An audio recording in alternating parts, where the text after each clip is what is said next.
오늘 본 말씀을 가지고 심판은 이라는 제목으로 함께 말씀을 나누고자 합니다. 심판은.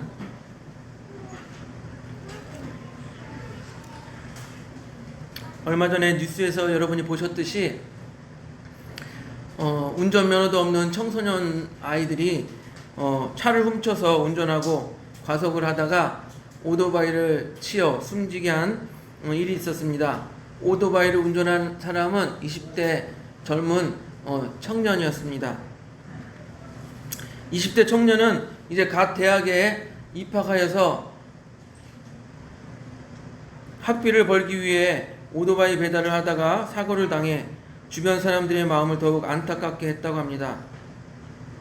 그런데 더욱 당혹스러운 것은 그 사고를 낸 청소년들입니다.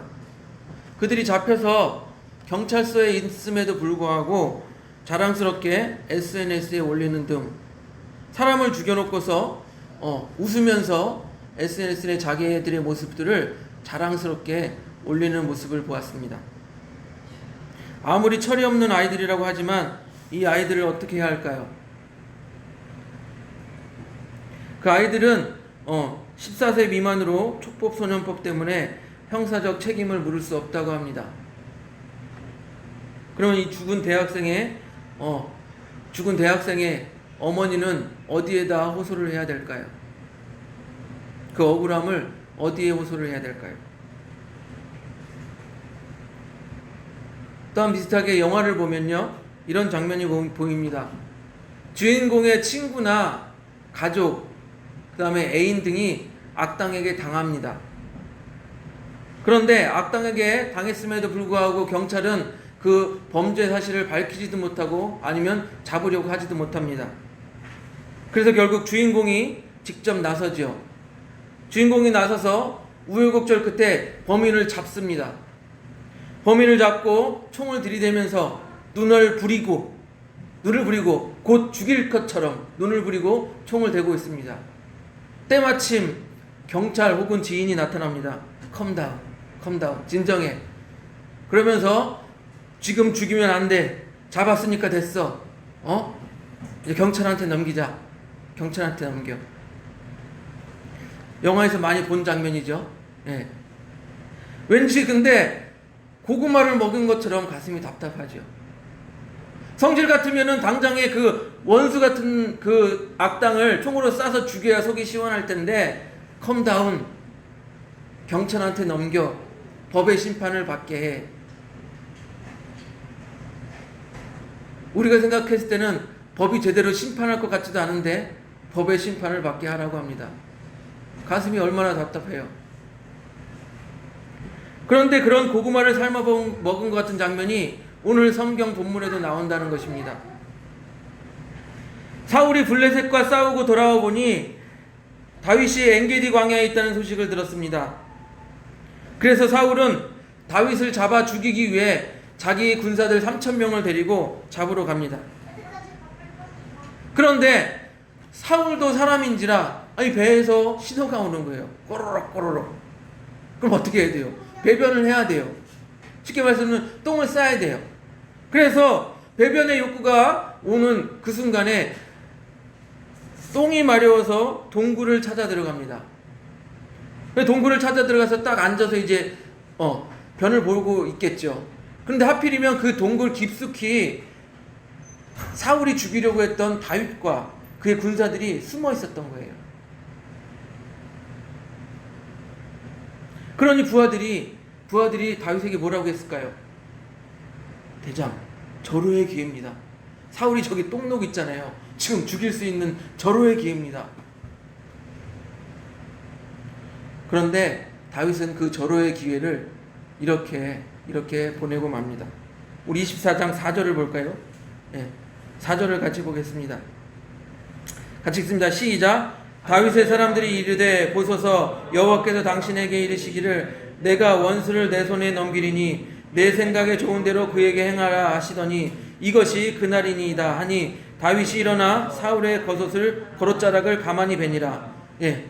부하들은 하나님께서 주신 절호의 기회입니다. 사울을 죽일 절호의 기회입니다 했는데 다윗은 어떻게 했어요? 옷자락을 조금 배워서 가져갔다라는 거예요. 여러분,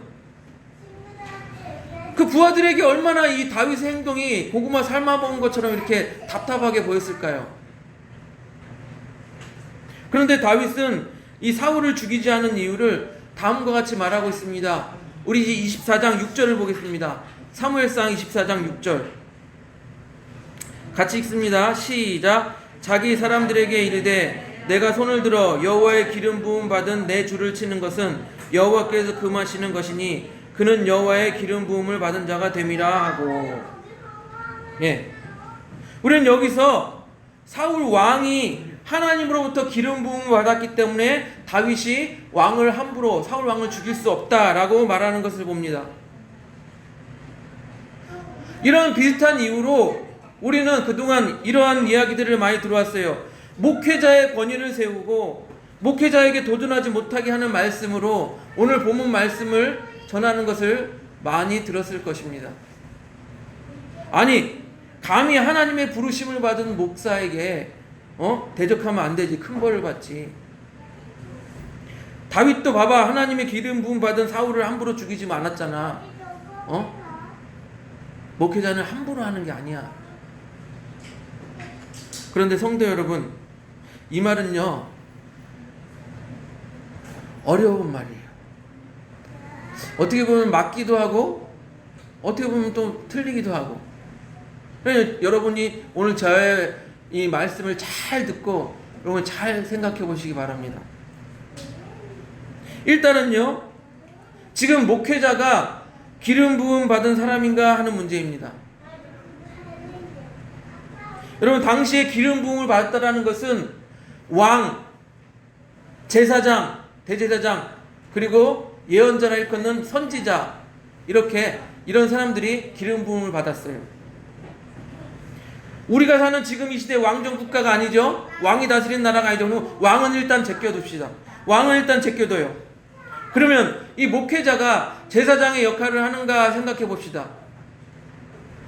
현재 목회자가 제사장의 역할을 합니까?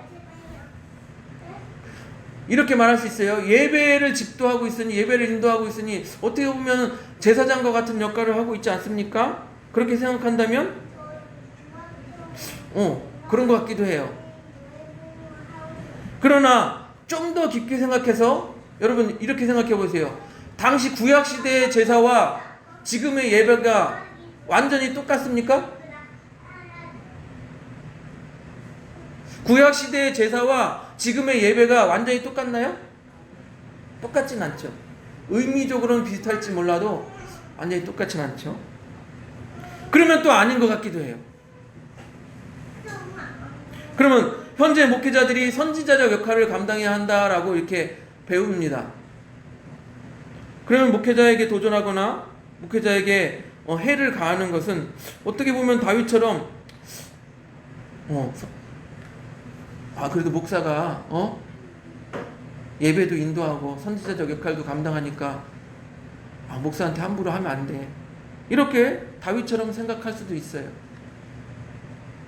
그러나 여러분, 기름 부음 받은 자라고 생각할 때 이 기름 부음 받은 자를 생각하면 우리가 좀 복잡해져요. 여러분, 목사가 목사 안수를 받습니다. 목사 안수를 받습니다. 그러면 어떤 분들은 이 목사 안수 받는 행위 자체를 기름 부음 받았다라고 생각하는 분들도 있어요. 그런데 우리 장로님들도 안수를 받고 안수 집사님들도 안수를 받아요. 그럼 그게 같은 건가요?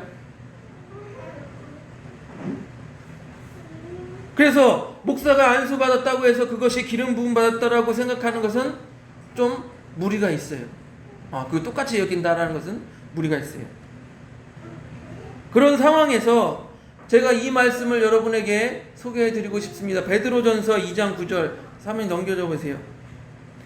우리 같이 읽습니다. 베드로전서 2장 9절 같이 읽습니다. 시작. 그러나 너희는 택하신 족속이요 왕같은 제사장들이요 거룩한 나라요 그의 소유가 된 백성이니 이는 너희를 어두운 데서 불러내어 그의 기이한 빛에 들어가게 하신 이의 아름다운 덕을 선포하게 하려 하심이라. 이 말씀은 베드로 사도가 믿음의 사람들, 우리 하나님 예수 그리스도를 믿는 사람들에게 하신 말씀이에요. 그들에게 뭐라고 말해요? 너희는 왕 같은 제사장이다.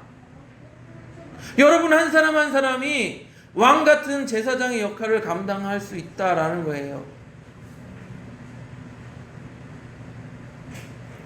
이것은요, 예수님께서 십자가에 달려 돌아가실 때 지성소 휘장이 찢어졌어요. 이것은 뭐냐면 대제사장만 들어갈 수 있는 지성소가 찢어졌다. 여러분 모두가 하나님과 1대1로 소통할 수 있게 되었다라는 거예요. 그럼 대제사장의 역할이 사라지게 된 거예요. 그래서 여러분 가정예배 드릴 때마다 목사님 모셔가지고 예배 드립니까? 아니면 가장이나 아니면 가족 구성원 중에 누가 이제 예배를 인도합니까? 예, 뒤에 후자죠. 가장이나 아니면 가족 구성원 중에 누가 예배를 인도하는 거예요. 왜 그래요? 휘장이 찢어서 여러분 모두가 왕 같은 제사장이 되었기 때문이에요. 그러면 목회자는 무엇이냐? 과연 그들이 기름을 부음 받은 자냐? 한번 생각해 봅니다. 저는 이렇게 생각해요.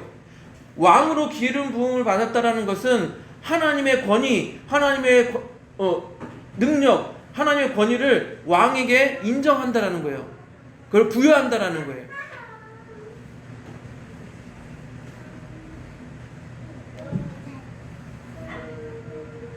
그런데 지금의 목회자는 그 왕의 권위를 받는다기보다는 역할이 남아있다라고 저는 말씀드리고 싶어요. 무슨 역할이냐? 예수님께서 핏값으로 세우신 교회에 가르쳐야 될 역할, 공동체를 이끌어야 될 역할, 또 예배를 인도함으로 제사장 같은 역할, 말씀을 선포함으로 선지자와 같은 역할, 그 역할을 누가 합니까? 누가 해요? 예. 지금 사회 제도를 통해서 신학교를 졸업해서 이건 이제 뭐라 그랬냐? 사회적 소명이라고 그래요. 예. 이거는 사회에서 문화체육부 장관이 인정한 신학교를 졸업해서 이거 사회적으로 인정한 거. 그리고 목회자는 마음속으로 소명감이 있어야 돼요. 하나님으로부터 부르심을 받았다는 개인적인 소명감. 이게 두 개가 잘 조화를 이루어야 돼요. 그래서 목회자는 그 하나님의 권위를 받았다라기보다는 그 역할을 충실히 행하는 거예요. 역할을. 그러면 여기서 제가 질문 하나 드릴게요. 아까 베드로 사도가 믿는 자들에게 왕 같은 제사장들이라고 했는데, 그러면 여러분들 모두가 왕 같은 제사장이에요. 그럼 목사 별것도 아니네. 우리랑 똑같네. 그렇게 생각하는 것 좋아요. 네. 좋아요. 그러면 여러분들도 왕 같은 제사장이니까 똑같은 역할을 해야 되잖아요. 교회에서 가르치고 교회를 이끌어가고 예배를 인도하고 선지자 역할을 감당해야 되잖아요. 그런데 마음속에 목회자를 깔보긴 하면서 본인은 정작 그 역할, 제사장의 역할을 감당하지 않잖아요. 뭔가 이상하지 않아요? 그래서 여러분, 목회자는 목회자의 역할을 인정해 줍시다. 네. 목회자는 목회자의 역할을 인정해 주고, 목회자의 권위는 목사가 되었다고 무조건 목회자의 권위가 나오는 것이 아니라 하나님의 뜻에 따라 그 목회자의 역할을 잘 감당할 때 그때 목회자의 권위가 나오는 거예요. 그리고 모든 성도는 누가 높고 낮음, 지위 고하가 없고 지위의 높음과 낮음이 없고 모든 성도들은 목회자와 함께 유기적으로 협력하여서 한 몸을 이루는 거예요. 교회라는 한 몸을 이루어 가는 거예요.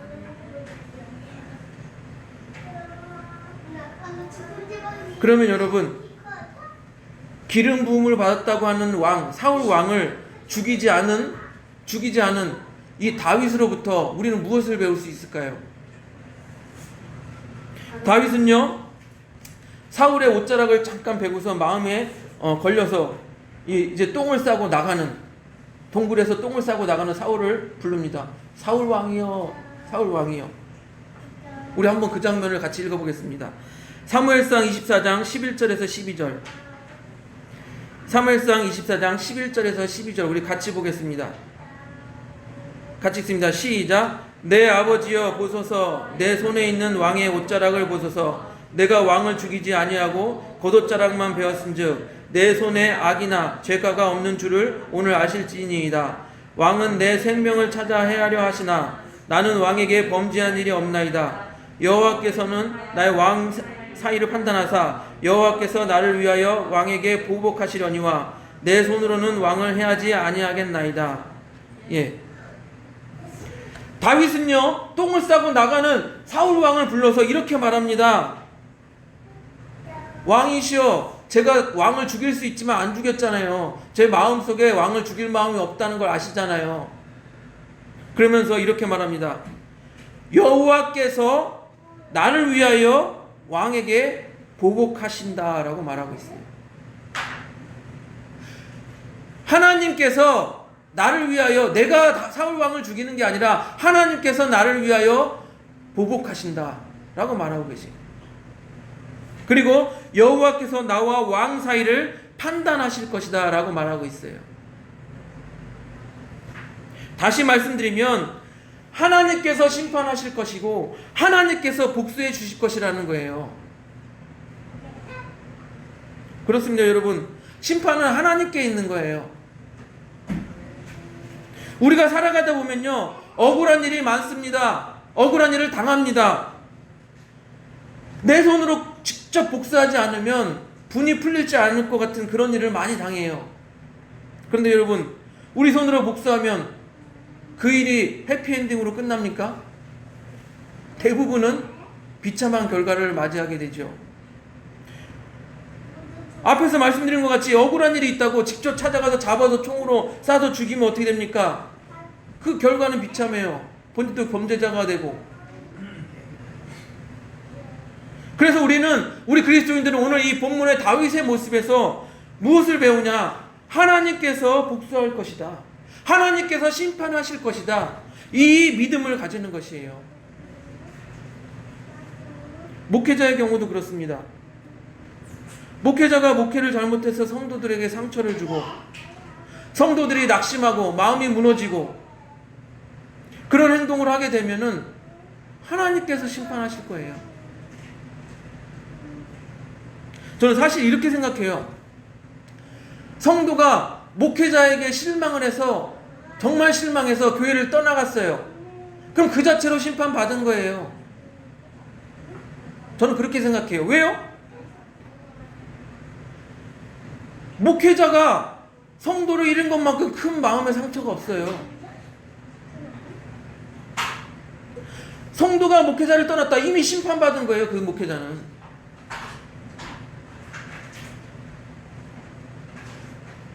목회자에게 있어서 성도에게 버림받는 것만큼 큰 심판과 상처가 없습니다. 여러분 다윗은요, 이런 억울한 상황에서 하나님께서 심판하실 것이라는 말을 아주 잘 정리해서 우리 15절에 이렇게 말하고 있어요. 우리 24장 15절을 한번 같이 보겠습니다. 사무엘상 24장 15절.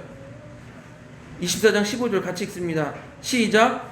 그런즉 여호와께서 재판장이 되어 나와 왕 사이에 심판하사 나의 사정을 살펴 억울함을 풀어주시고 나를 왕의 손에서 건지시기를 원하나이다 하니라.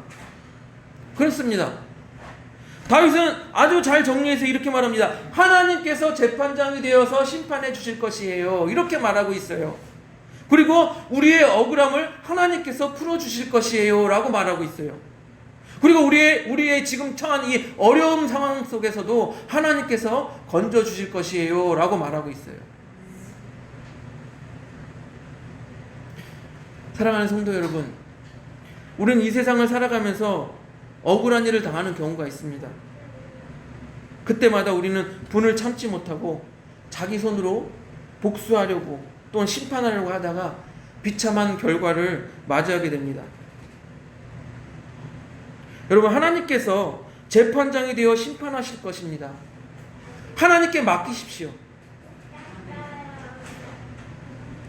그러면 이렇게 말할 거예요. 목사님, 하나님께 맡기라고요? 제 마음이 답답해요. 고구마 먹은 것처럼 답답한데 어떻게 하나님께 맡기고 기다릴 수 있냐고요. 여러분에게 이 말씀을 소개하고자 합니다. 히브리서 12장 3절 넘겨주세요.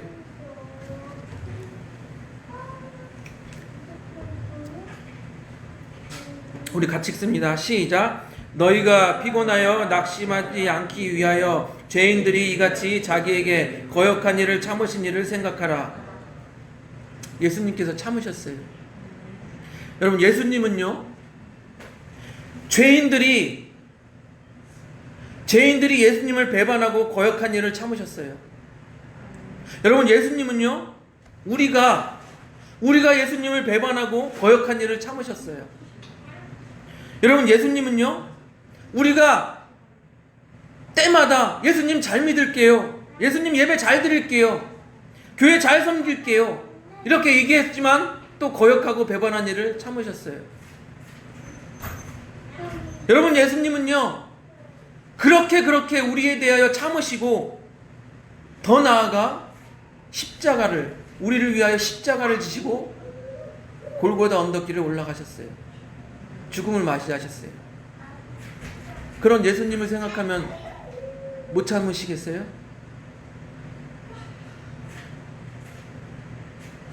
그런 예수님을 생각하면 하나님께서 심판하실 것이라 못 믿으시겠어요?